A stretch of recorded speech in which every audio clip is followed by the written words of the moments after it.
when the G7 is no longer a symbol of consensus, but becomes the launchpad for a strategic confrontation.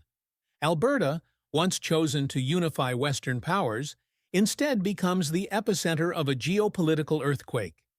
The United States strikes Canada with a 50% tariff on steel and aluminum, and Prime Minister Mark Carney responds not with noise, but with composure and a global chessboard. The battle is no longer about metals, but about a tougher question: who truly controls the supply chain, and who still deserves to be called an ally? When the border becomes the fault line of trust. No one thought the Rocky Mountains, a symbol of resilience and permanence, would become the backdrop for one of the deepest ruptures of trust between two North American nations. But in Alberta, in mid-June 2025, that's exactly what happened. The G7 summit, where Western leaders were supposed to sit down and discuss supply chain security and defense cooperation, began instead with a move that could only be described as a preemptive strike. U.S. President Donald Trump signed an executive order raising tariffs on steel and aluminum imports from Canada from 25% to 50%, just hours before cameras could capture the traditional G7 unity photo. This was no longer merely a trade matter. It was the first detonation in a chain reaction of psychological and strategic consequences, striking directly at the concept of ally. A concept built over nearly a century with blood, sweat, and trust. Over 32,000 Canadian jobs were placed in immediate jeopardy within 48 hours. Steel plants in Calgary and Red Deer shut down one after another. Production lines stalled. Blast furnaces went cold.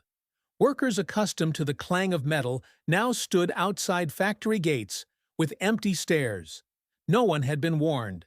There was no transition period, just a squeeze from across the border. A calculated move devoid of respect. Worse, the damage wasn't just measured in job losses or stock prices. It crept into the national psyche, into the feeling of betrayal in a country that had long regarded the U.S.-Canada relationship as a given, as immutable as gravity. And when trust fractures, the first thing to collapse isn't a factory line. It's the mental framework that binds two democracies once proud to call each other the world's closest partners. The cost of a single tweet, now measured in billions of dollars, and a crumbling alliance. In the days following the tariff announcement, U.S. domestic steel prices rose 15%, dragging up the cost of cars, refrigerators, homes, and even tanks. But the biggest damage wasn't in numbers, it was in the signal. America was willing to act unilaterally, regardless of the impact on its closest friends. The irony is that Alberta, a region once chosen to symbolize North American cooperation, instead became living proof of a new era of unilateralism. A place once home to agreements on energy, environment, and defense was now a silent battlefield where symbols were warped and trust put to the test. Trump didn't just raise tariffs.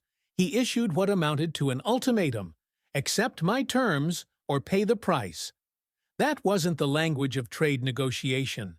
It was the posture of coercion, where power bends principle. And in that moment, Canada had to recalculate not just its economic indicators, but its entire equation of international trust. This crisis wasn't simply the result of a price dispute or surplus imbalance. It was the inevitable outcome of a tired model of relations, where the U.S. had grown used to being the coordinator, and the rest were expected to follow suit. But 2025 is not 1995. Canada is no longer a nation living in the reflective light of Washington. Amid the chill of extinguished furnaces in Red Deer and the knock of worried labor unions, something was quietly forming. Canada was ready to redefine its role, not through rebellion, but through a new order. That's why this trade strike didn't just wound an industry. It shook the foundation of alliance itself.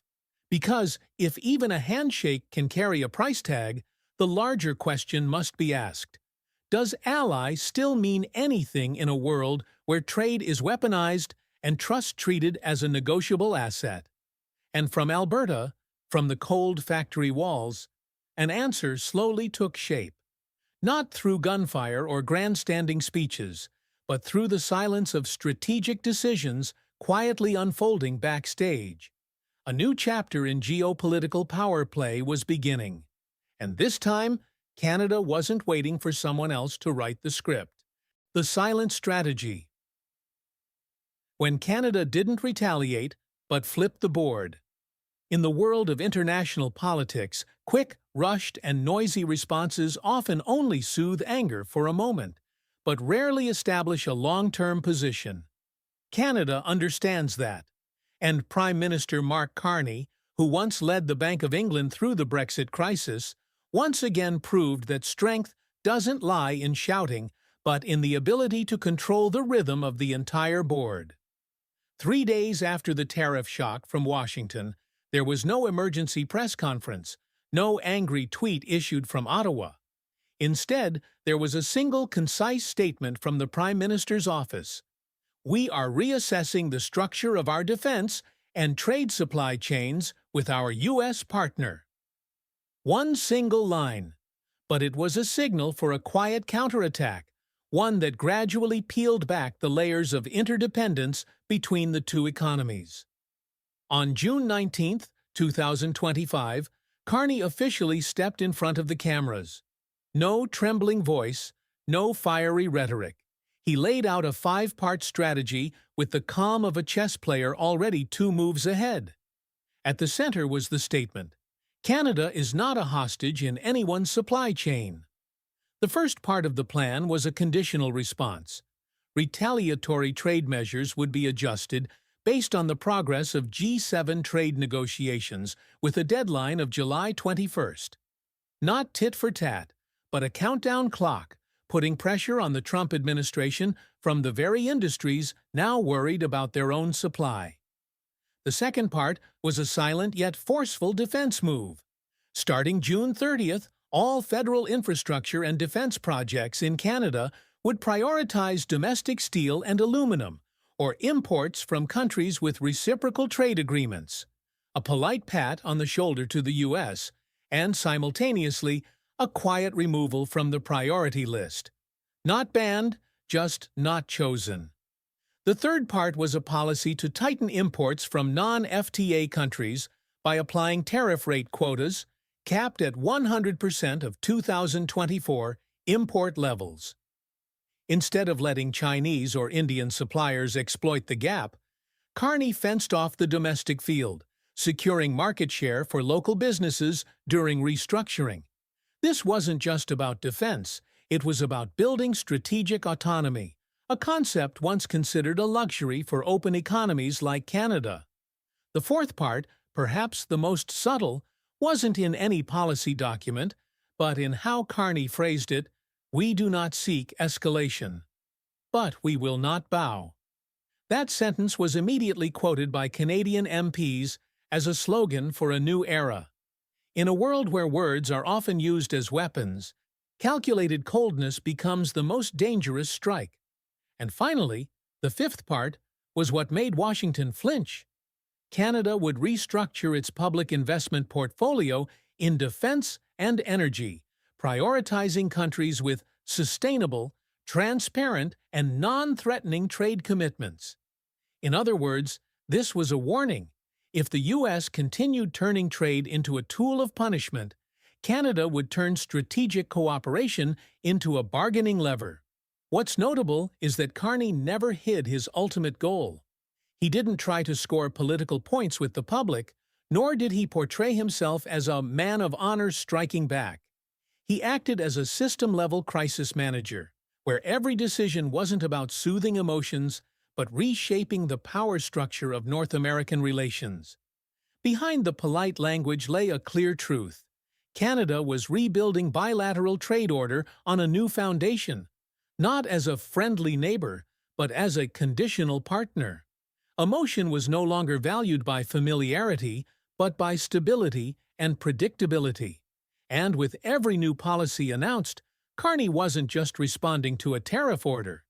He was sending a broader message that in a post-globalization world, power doesn't belong to the loudest voice, but to the one who still holds the pen to write the rules.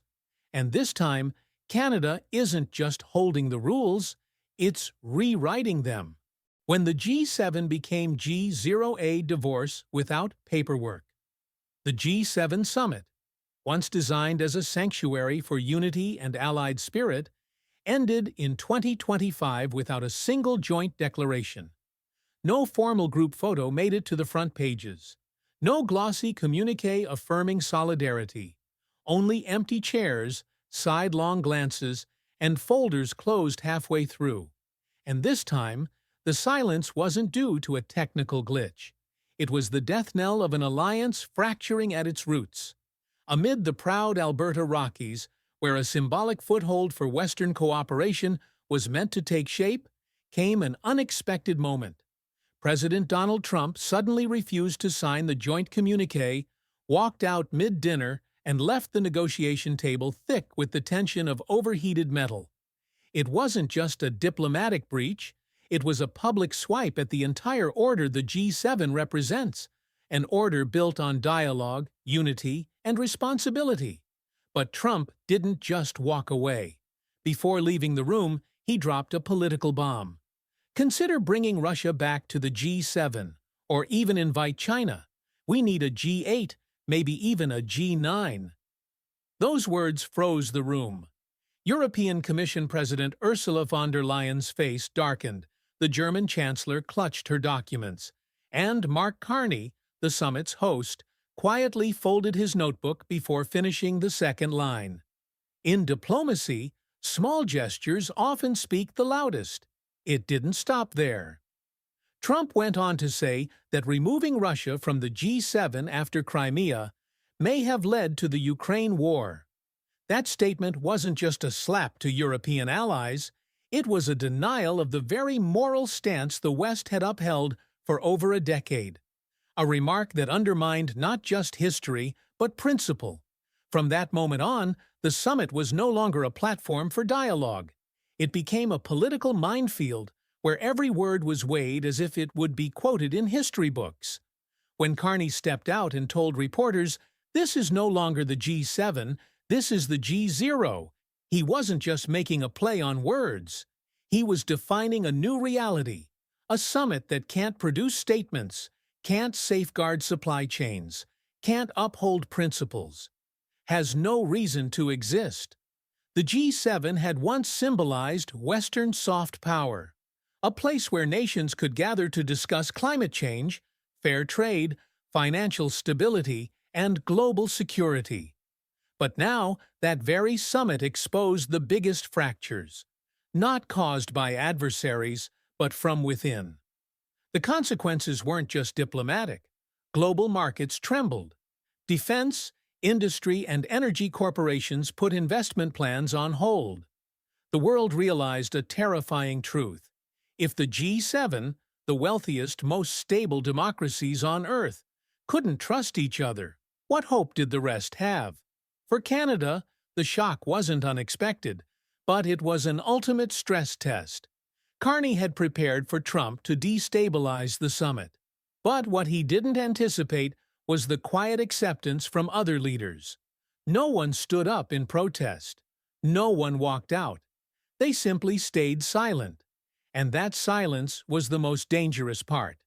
It showed that alliances don't collapse with explosions, but when no one is willing to speak up for them anymore. And that was when Canada realized it was time to stop relying on joint declarations and start building its own strategy. The G7 was no longer the safety umbrella it once was.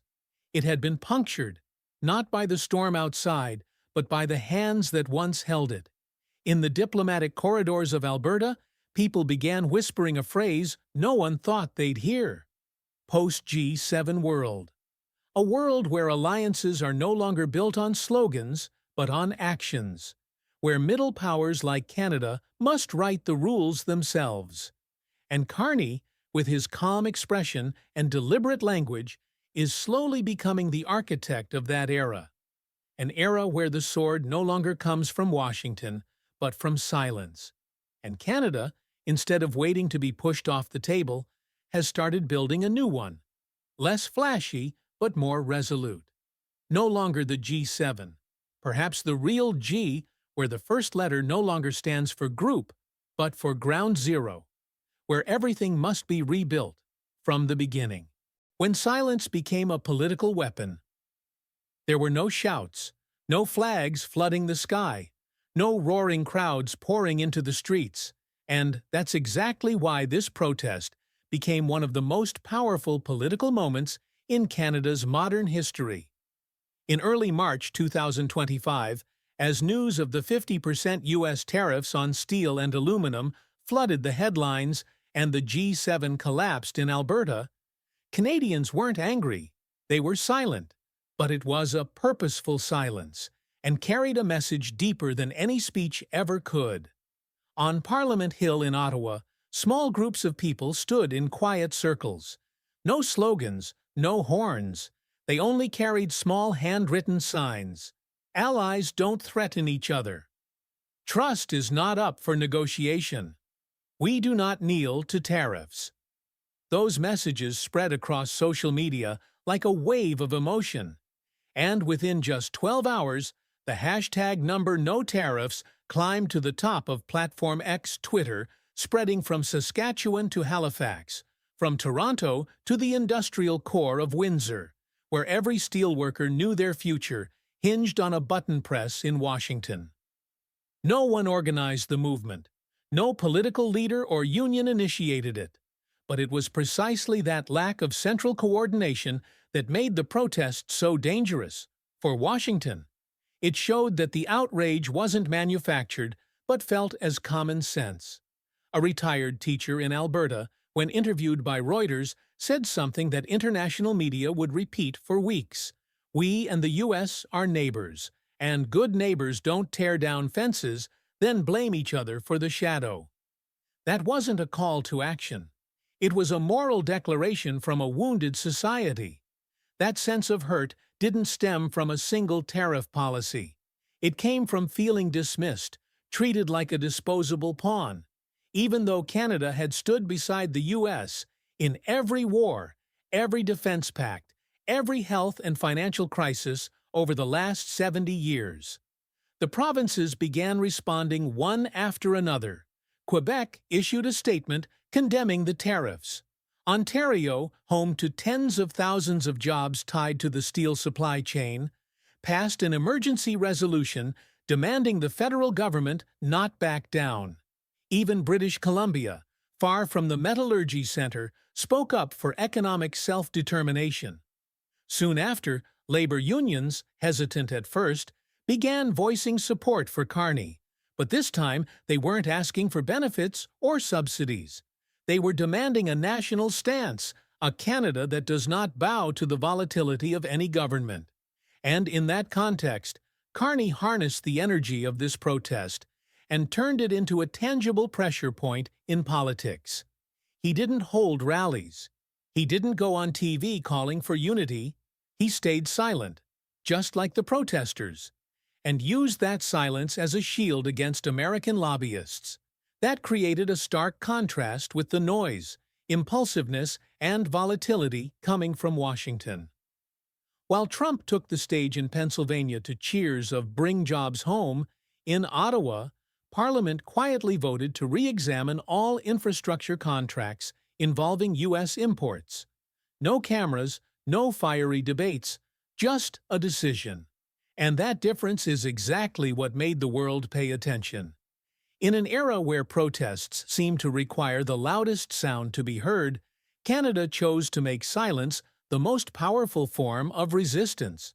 Not because it was easier to hear, but because it couldn't be dismissed as agitation, political exploitation, or left-wing manipulation. It was real emotion, perfectly controlled, turned into strategic leverage. And that leverage began to work. U.S. lawmakers from industrial states began pressing the administration. Why are our most trusted friends turning their backs? Why are key defense contracts at risk over a symbolic tariff? Canada had turned a quiet protest into a recalibration of soft power. And through unspoken unity, its people delivered a message even Trump couldn't ignore. We may be silent, but we are not weak. The blow to the Pentagon's steel core.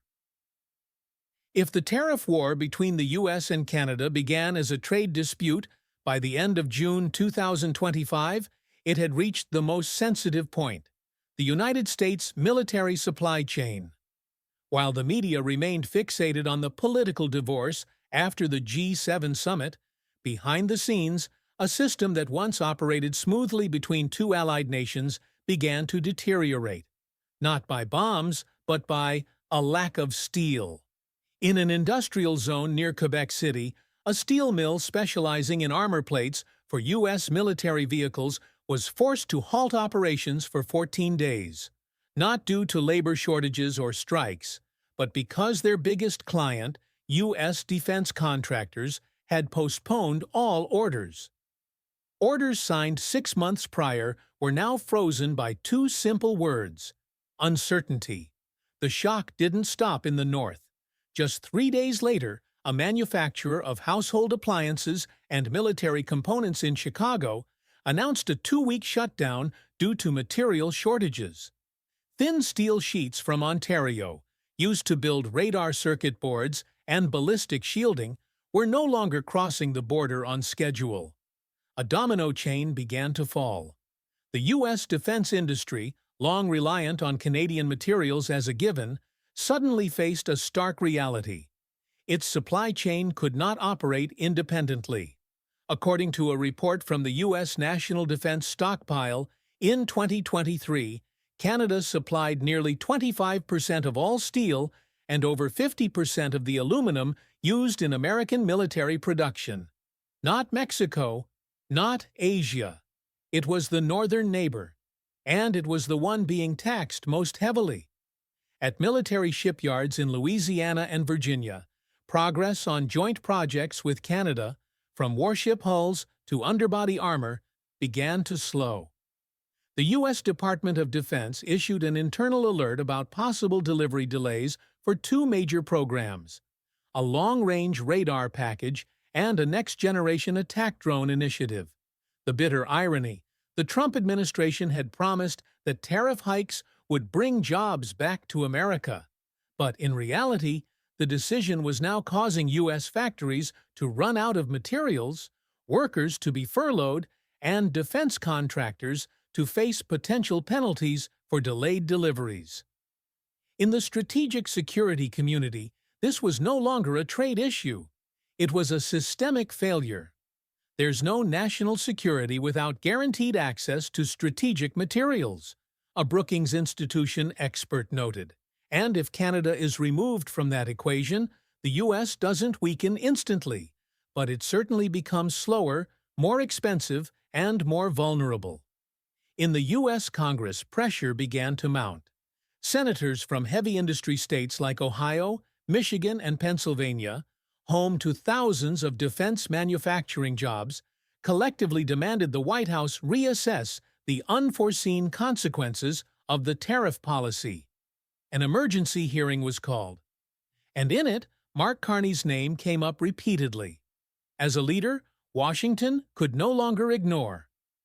Meanwhile, in Ottawa, Carney made no victory speech. He didn't need to, because when U.S. defense corporations began sending warning letters to the Pentagon, the weight of that signal outmatched any public statement. No explosions needed. Just let a few gears stop turning. Steel prices in the U.S. rose 15% in just 3 weeks. Raw aluminum, a key input in drone production, jumped nearly 22%, driving up military contract costs by hundreds of millions of dollars.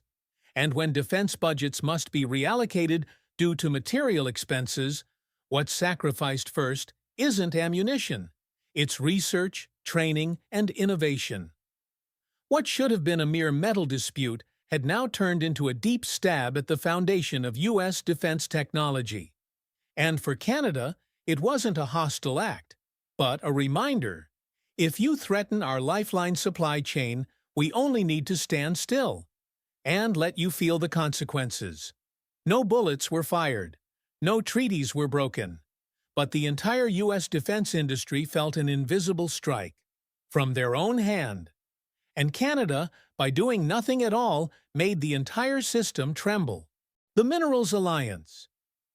When Canada didn't just react, but proactively rewrote the order. In global crises, there are two types of leaders: those who try to contain the damage and those who use the crisis to reshape the battlefield. Mark Carney, who didn't come from politics but from international finance, chose the latter. When U.S. tariffs paralyzed the steel and aluminum supply chain, he didn't scramble to retaliate. He looked broader, farther, toward what the U.S. hadn't yet moved to control: rare materials, new treaties, and alliances that could leave Washington no longer the sole center. While the U.S. media was still busy covering Plant A shutting down and Corporation B halting production in Brussels and Tokyo, Canadian negotiating teams quietly opened new doors. Carney didn't hold grand press conferences. He sent trade envoys to meet with ministers in the EU, industrial leaders in Japan, South Korea, and Australia, countries that shared one fear: being trapped in supply chains dominated by the U.S., but growing increasingly unstable. In a document leaked from Tokyo in late June, the Japanese government confirmed Canada is leading an initiative to form a strategic minerals alliance, focusing on three critical elements: lithium, nickel, and graphite, foundational for defense industries, drones, radar systems, electric vehicles, and renewable energy. The first handshakes had already happened back in 2023 when Canada signed a memorandum with Japan to develop domestic lithium supply. But under pressure from Washington in 2025, Carney tripled the pace. The goal was no longer just securing an outlet for Canadian resources, but building a supply network that could fully bypass the United States. What shocked Washington wasn't that Canada sought new partners, but how Canada did it. No noise, no threats, but incredibly effective. While the White House was still internally debating whether to keep or remove tariffs, Carney had finalized a procurement principle with the EU. Any materials used in European defense, if sourced from Canada, would receive tax incentives, legal protections, and exemptions from origin verification. In other words, Canada was no longer just a source. It had become a standard. To its partners, Canada offered something the U.S. was losing: reliability. No policy flip-flops every election cycle. No promises revoked in a tweet. No mid-session threats of withdrawal. That's why, when Carney announced that starting in July, Canada's federal infrastructure projects would prioritize minerals from the Strategic Alliance, international markets didn't see it as protectionism. They called it by a name increasingly common in economic forums: autonomy stratégique, strategic autonomy. To global analysts, it was a masterstroke. In a post-pandemic world where masks and semiconductors had once become political weapons, minerals, especially rare ones, were no longer commodities. They were power. And true power doesn't come from owning resources, but from being able to set the rules around them. By moving first, Canada didn't just escape passivity. It redefined the entire supply axis from North America to the Asia-Pacific, then linked to Europe, without going through Washington. A straight line, instead of circling around American approval. Inside Trump's cabinet, some officials reportedly called the move an attempt to create an OPEC for minerals. But the truth was even more concerning. OPEC depends on production volume. The alliance Carney was building depends on trust and internationally binding legal frameworks. That makes it more durable, harder to dismantle, and more dangerous for adversaries. And as always, Carney didn't declare victory. He simply smiled when a reporter asked if Canada was stepping out of America's shadow. His only reply, We're not stepping out. We're just choosing a different light. Step by step, Carney had turned a crisis into an opportunity to redefine national stature. And Canada, in its quiet resolve, is becoming a new pivot point in the post-American strategic world. The final strike. When defense became the language of resistance. When a country protests with steel, it's called trade. When it protests with technology, it's called competition. But when protest begins to seep into military cooperation, where there should be no place for political emotion, then it's no longer a reaction. It's the final warning. And Canada, long seen as the most gentle, moderate friend in the Western Alliance, sent that warning without a single threat. They merely brushed against the familiar rhythm of continental defense and left Washington stunned. In early July 2025, as the trade crisis reached its peak and tariff negotiations remained deadlocked, the Pentagon received an unusual signal. The Royal Canadian Air Force's logistical support schedule for U.S. military flights through northern airspace was technically adjusted, a diplomatic way to describe a highly calculated action, restricting access without violating any formal agreement. At a joint airbase in Alaska, the mid-air refueling of a squadron en route to Europe was delayed by 6 hours. Not major, but enough for officers to file emergency reports. At a NORAD joint training flight in Labrador, Canadian ground crews required that luggage and payload be checked more thoroughly than usual. The reason given? Implementation of new internal control procedures. Just a few small moves. But in the military world, where every second is meticulously planned, they signaled a system's trust was being tested. At the same time, on Parliament Hill in Ottawa, a multi-party group of MPs tabled an unprecedented proposal. Pause Canada's financial contributions to continental defense infrastructure projects, unless the U.S. lifted its steel and aluminum tariffs. The bill didn't use harsh language. It was framed as a reassessment of budget priorities. But everyone knew that if passed, it would directly impact transnational energy lines, electronic defense networks, and even Arctic radar data sharing. To Washington, this strike wasn't about scale. It was about precision. Carney and his cabinet didn't fire randomly.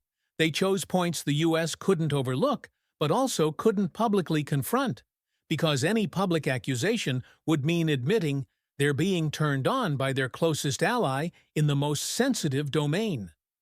What made this move dangerous was its symbolism. Canada didn't refuse military support. It didn't withdraw from treaties. It didn't violate any joint defense provision. They simply removed a few crucial screws from a machine once deemed invulnerable. To show their southern neighbor, no guarantee is permanent if it isn't nurtured with respect. In a closed press briefing with defense reporters, Carney was asked about the unusual military cooperation moves. He didn't deny it. His response was one of the coldest yet most candid remarks since the crisis began. Every relationship has a breaking point if one side assumes they are the center. This isn't punishment. This is a reminder. That reminder arrived just as Washington began to feel pressure. From defense contractors, from Congress, from the markets, and now from the generals themselves. When internal reports began citing uncertainty about Canada's commitment, defense analysts were forced to ask a question not heard since World War II. Can the U.S. maintain North American security without absolute trust from Ottawa? The answer, though unspoken, emerged quietly. No. And so Canada's strike, without firing a shot, without breaking any treaty, hit the alliance's heart. It didn't destroy the structure. It threatened its foundational principle, that in defense there is no coercion, only consensus. Carney didn't need to rush negotiations. He just let time do its work. Each time a flight was held longer, a process tightened. A project file delayed another 24 hours. Trust eroded by increments. And when Washington realized They were no longer dealing with an easy ally, but with a nation capable of using defense itself as a political language. In negotiation, the final blow isn't the strongest. It's the one that makes your opponent understand you're willing to do what they never thought you would. And in the final chapter of this crisis, Canada, through precision, composure, and resolve, sent that message clearer than any public statement. An ally isn't a supporting character in someone else's story, and we won't be playing that role anymore.